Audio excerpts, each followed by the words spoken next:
അതിജീവിതർക്ക് മാത്രമല്ല ദിലീപിന് നീതി വേണ്ടേ? ഉസ്താദിന്റെ തീപരി പ്രസംഗം നമുക്ക് ജസ്റ്റ് കണ്ടു നോക്കാം ഗൈസ്. അപ്പൊ നമുക്ക് വേഗം വീഡിയോയിലോട്ട് കിടക്കാം. സ്കിപ്പ് ചെയ്യാതെ ഫുള്ളായിട്ട് മുഴുവനായിട്ട് കാണാൻ വേണ്ടി ശ്രമിക്കും, എന്തെങ്കിലും നമുക്ക് ഫുള്ളായിട്ട് മനസ്സിലാവുള്ളൂ. അപ്പോൾ നമുക്ക് വീഡിയോയിലോട്ട് പോവാം. ഓക്കെ, കേൾക്കാൻ വേണ്ടി കടന്നു വന്നിരിക്കുന്ന ഈ ക്ഷുഭിത യൗവനത്തിനോടായി പറയുകയാണ്, നിങ്ങൾ സോഷ്യൽ മീഡിയ പരതുമ്പോ ഏതെങ്കിലും ക്യാമറ കണ്ണുകളിലൂടെ നിങ്ങൾ കണ്ടുപോയ റീൽസ് വീഡിയോകളിലൂടെ നിങ്ങളെ വെല്ലുവിളിക്കപ്പെടുന്ന ഏതെങ്കിലും നിരീശ്വരവാദികൾ കടന്നു വന്നിട്ടോ, ഏതെങ്കിലും യുക്തിവാദികൾ കടന്നു വന്നിട്ടോ, ഏതെങ്കിലും ലിബറൽ ചിന്താഗതിയുള്ളവർ കടന്നു വന്നിട്ടോ ഇസ്ലാമിനെ മോശപ്പെടുത്താനും ഇസ്ലാം എന്ന മതത്തെ തച്ചുടയ്ക്കാനും വേണ്ടി കരിവാരി തേക്കാൻ വേണ്ടി കടന്നു വന്നുകൊണ്ട് നിങ്ങളെ വെല്ലുവിളിക്കുമ്പോ സമീപകാലത്ത് കഴിഞ്ഞ ഒരാഴ്ചക്കുള്ളിൽ ഞാനും നിങ്ങളും കണ്ടുകൊണ്ടിരിക്കുന്ന ഈ കേരളത്തിലെ സർവമാന മനുഷ്യരുടെയും സർവമാന കുടുംബത്തിന്റെയും ഉള്ളറകളിലേക്ക് ചർച്ചകളായി കടന്നു വരുന്ന ഒരു കേസുണ്ടല്ലോ. ചലച്ചിത്ര മേഖലയിൽ നിന്നും കടന്നു വരുന്ന ഒരു അതിജീവിതയുമായി ബന്ധപ്പെട്ട ഒരു കേസുണ്ടല്ലോ. ആ കേസുമായി ബന്ധപ്പെട്ട് ഇങ്ങനെ കൃത്യമായി നിരീക്ഷിച്ചുകൊണ്ടിരിക്കുമ്പോ, പരീക്ഷിച്ചുകൊണ്ടിരിക്കുമ്പോ, പഠിച്ചുകൊണ്ടിരിക്കുമ്പോ, വാഗ്വാദങ്ങൾ കേട്ടുകൊണ്ടിരിക്കുമ്പോ, ചാനൽ ചർച്ചകൾ കൃത്യമായി ഓരോരുത്തരും മാറി മാറി വന്നുകൊണ്ട് സംവദിക്കുന്ന സംവാദങ്ങൾ കൃത്യമായി അറിഞ്ഞുകൊണ്ടിരിക്കുമ്പോ അതിജീവത പറയുന്നു, അതിജീവതയ്ക്ക് നീതി കിട്ടിയില്ല. അതിന്റെ 8ാം പ്രതിയാകുന്ന ദിലീപ് പറയുന്നു, ദിലീപിന് നീതി കിട്ടിയില്ല. 1ാം പ്രതി ഒരു വാദം പറയുന്നു, 2ാം പ്രതി മാർട്ടിൻ മറ്റൊരു വാദം പറയുന്നു. ഇങ്ങനെ വാദങ്ങളും മറുവാദങ്ങളുമായി നീതിയുടെയും അനീതിയുടെയും കണക്ക് പുസ്തകങ്ങളാണ് കഴിഞ്ഞ ഒരാഴ്ചക്കാലമായി നമ്മുടെ കുടുംബത്തിന്റെ ഉള്ളറകളിലേക്ക് കടന്നു വരുന്ന ചാനൽ ചർച്ചകളിലൂടെ ഞാനും നിങ്ങളും കണ്ടുകൊണ്ടും കേട്ടുകൊണ്ടും ഇരിക്കുന്നതെങ്കിലോ 9 വർഷം കഴിഞ്ഞതിന് ശേഷം വിചാരണ കോടതി പുറപ്പെടുവിച്ച നിയമവിധിയിലൂടെ അംഗീകരിക്കപ്പെടാത്ത നിലയിലേക്ക് ജഡ്ജിയെ പോലും ചോദ്യം ചെയ്യപ്പെടുന്ന ഈ കാലഘട്ടത്തിൽ ഇല്ല ചെറുപ്പക്കാരാ, ഇനി വരാനിരിക്കുന്ന ഒരു ജീവിതത്തില് പരലോകമെന്ന് പറയപ്പെടുന്ന ആ ഒരു പടച്ചതമ്പുരാന്റെ കോടതിയുണ്ടല്ലോ, അവിടെ നീതിയുണ്ട്, അവിടെ നീതിയുണ്ട്, അവിടെ അനീതിയില്ല, അവിടെ നീതിയുണ്ട്. അതുകൊണ്ട് ഇസ്ലാം പറയുന്നു, അതുകൊണ്ട് മുസ്ലിം പറയുന്നു, അതുകൊണ്ട് ഈമാൻ പറയുന്നു, ഈ ദുനിയാവിന്റെ മടുത്തട്ടില് ആർക്കൊക്കെ നീതി നിഷേധിക്കുന്നുവോ അവർക്കൊക്കെ പരലോകത്തിൽ നീതി കിട്ടുമേ. അവർക്കൊക്കെ പരലോകത്തിൽ കൃത്യമായ നീതി കിട്ടും. നിരീശ്വരവാദികളോട് പറയണം, യുക്തിവാദികളോട് പറയണം.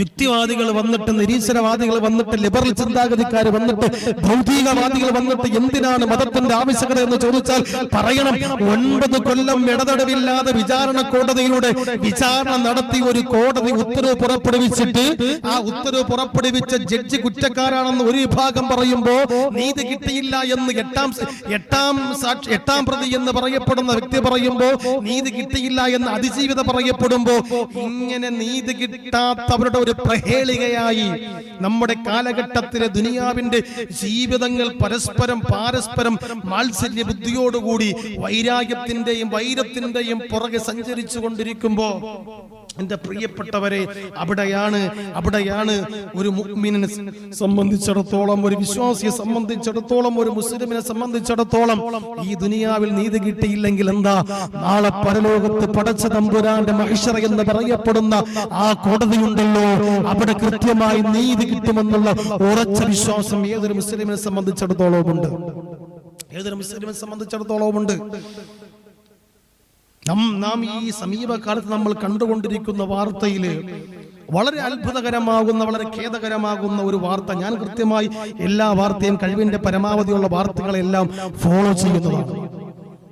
ആയിരക്കണക്കിന് വരുന്ന അപരാധികൾ രക്ഷപ്പെട്ടാലും ഒരു നിരപരാധി പോലും ശിക്ഷിക്കപ്പെടരുത് എന്ന് ഇന്ത്യൻ നിയമ വ്യവസ്ഥാപിതമായ ഈ ഇന്ത്യയുടെ ഈ ജുഡീഷ്യറിയുടെ ഉള്ളറയിലാണ് കൃത്യമായ കണക്ക് കൂട്ടലുകളോടുകൂടി ചില മീഡിയക്കാരും അതുപോലെ തന്നെ ചില സമ്പന്നന്മാരും കൂടി ചേർന്ന് കൃത്യമായി പ്ലാൻ ചെയ്ത ഒരു തിരക്കഥയില് ദിലീപ് എന്ന് പറയപ്പെടുന്ന ഒരു സിനിമാ നടൻ പെട്ടുപോയതാണ് എന്നാണ് കൃത്യമായി കാര്യങ്ങൾ മനസ്സിലാക്കുമ്പോൾ പഠിക്കുമ്പോൾ അറിയാൻ കഴിയുന്നത്. സത്യാവസ്ഥ പടച്ചതമ്പുരാനും അവർക്ക് മാത്രമേ അറിയുള്ളൂ.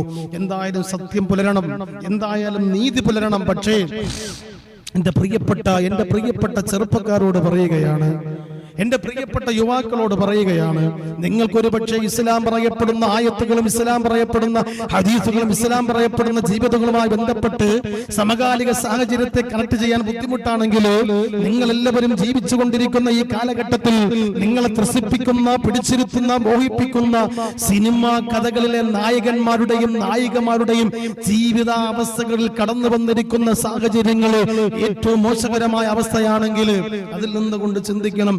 ഈ 9 വർഷം കഴിഞ്ഞിട്ടും ലക്ഷങ്ങളും കോടികളും ചെലവഴിച്ചുകൊണ്ട് ഈ കേസിന് പുറകെ പോയിട്ടും അവർക്ക് നീതി കിട്ടിയില്ല എന്ന് പറയുമ്പോൾ അവിടെയാണ് അബ്ദുൽ നാസർ മഅദനി എന്ന് പറയപ്പെടുന്ന ആ ഈമാനുള്ള പണ്ഡിത വരേണ്യൻ ഉറക്കെ പ്രഖ്യാപിച്ചുകൊണ്ട് പോയത്, താൻ ശ്രദ്ധിച്ചു പോയത് സത്യത്തിന് വേണ്ടിയാണ്, താൻ ശ്രദ്ധിച്ചു പോയത് ധർമ്മത്തിന് വേണ്ടിയാണ്, താൻ ശ്രദ്ധിച്ചു പോയത് നീതിക്ക് വേണ്ടിയാണ്, താൻ ശ്രദ്ധിച്ചു പോയത് മതേതരത്വത്തിന് വേണ്ടിയാണ്, താൻ ശ്രദ്ധിച്ചത് ജനാധിപത്യത്തിന് വേണ്ടിയാണ്. അങ്ങനെ സത്യം പറഞ്ഞപ്പോ, അങ്ങനെ സത്യം ഉറക്കെ ഉച്ചത്തിൽ വിളിച്ചു പറഞ്ഞപ്പോ ആ നിരപരാധിയായ പണ്ഡിതനെ ഏറ്റവും മോശക്കാരനാക്കി കാരാഗൃഹത്തിന്റെ ഉള്ളറയില്, ആ ജയിലറയ്ക്ക് ഉള്ളറകളിൽ തന്റെ യൗവനവും തന്റെ യുവത്വം നഷ്ടപ്പെടുത്തിയവരെ ആ പണ്ഡിതൻ പടച്ച തമ്പുരാനിൽ വിശ്വസിക്കുന്ന, അടിയുറച്ച് വിശ്വസിക്കുന്ന തവക്കുലിന്റെ ഒരു വക്താവായത് കൊണ്ട് തന്നെ അദ്ദേഹത്തിന് ഉറച്ച വിശ്വാസമുണ്ട്. അബ്ദുൽ നാസർ മഅദനി എന്ന് പറയപ്പെടുന്ന ആ ഈമാനുള്ള പണ്ഡിത വരേണ്യൻ ഉറക്കെ പ്രഖ്യാപിച്ചു കൊണ്ടുപോയത്, താൻ ശ്രദ്ധിച്ചു പോയത് സത്യത്തിന് വേണ്ടിയാണ്, താൻ ശ്രദ്ധിച്ചു പോയത് ധർമ്മത്തിന് വേണ്ടിയാണ്, താൻ ശ്രദ്ധിച്ചു പോയത് നീതിക്ക് വേണ്ടിയാണ്, താൻ ശ്രദ്ധിച്ചു പോയത് മതേതരത്വത്തിന് വേണ്ടിയാണ്, താൻ ശ്രദ്ധിച്ചത് ജനാധിപത്യത്തിന് വേണ്ടിയാണ്. അങ്ങനെ സത്യം പറഞ്ഞപ്പോ, അങ്ങനെ സത്യം ഉറക്കെ ഉച്ചത്തിൽ വിളിച്ചു പറഞ്ഞപ്പോ ആ നിരപരാധിയായ പണ്ഡിതനെ ഏറ്റവും മോശക്കാരനാക്കി കാരാഗൃഹത്തിന്റെ ഉള്ളറയില്, ആ ജയിലറയ്ക്ക് ഉള്ളറകളിൽ തന്റെ യൗവനവും തന്റെ യുവത്വം നഷ്ടപ്പെടുത്തിയവരെ, ആ ജയിലറയ്ക്ക് ഉള്ളറകളിൽ തന്റെ യൗവനവും തന്റെ യുവത്വം നഷ്ടപ്പെടുത്തിയവരെ ആ പണ്ഡിതൻ പടച്ച തമ്പുരാനിൽ വിശ്വസിക്കുന്ന, അടിയുറച്ച് വിശ്വസിക്കുന്ന തവക്കുലിന്റെ ഒരു വക്താവായത് കൊണ്ട് തന്നെ അദ്ദേഹത്തിന് ഉറച്ച വിശ്വാസമുണ്ട്.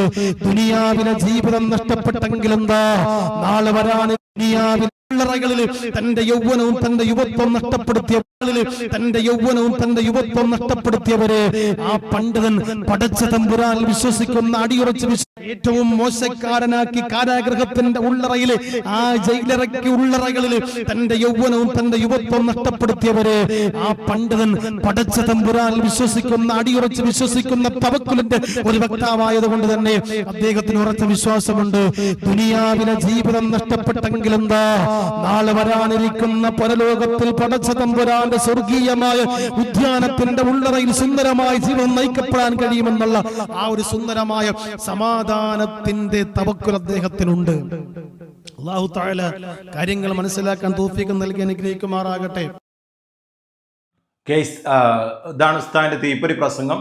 അപ്പൊ എല്ലാവരും വീഡിയോ കണ്ടിട്ട് നിങ്ങളുടെ അഭിപ്രായം ഷെയർ ചെയ്യുക. ഇവിടെ നീതി നിഷേധിക്കപ്പെട്ടിട്ടുണ്ടെങ്കിൽ അള്ളാഹുവിന്റെ മുമ്പിൽ അഥവാ ദൈവത്തിന്റെ മുമ്പിൽ എല്ലാവരും നീതിവാന്മാരാണ്, ആരുടെയും നീതി നിഷേധിക്കപ്പെടുകയില്ല.